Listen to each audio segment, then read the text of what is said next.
A rubberized membrane separating concrete from the soil can significantly impact the effectiveness of a Ufer ground, which is used as an electrical grounding system.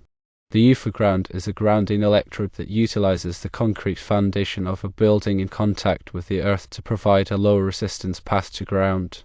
The concrete foundation acts as a conductor, and the steel reinforcing bars embedded in the concrete provide a continuous path for current to flow from the electrical system to the earth.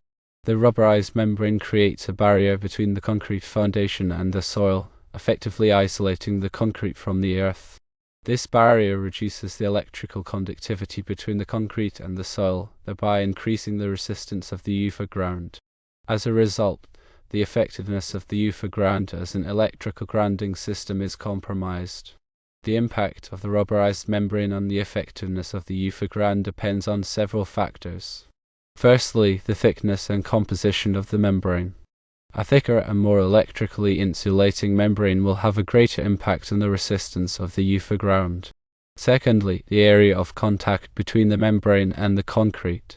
A larger area of contact between the membrane and the concrete will create a more significant barrier and increase the resistance of the Ufer ground. Thirdly, the moisture content of the soil. Moist soil provides a better electrical connection between the concrete and the earth. A dry soil, on the other hand, will have a high resistance and reduce the effectiveness of the Ufer ground.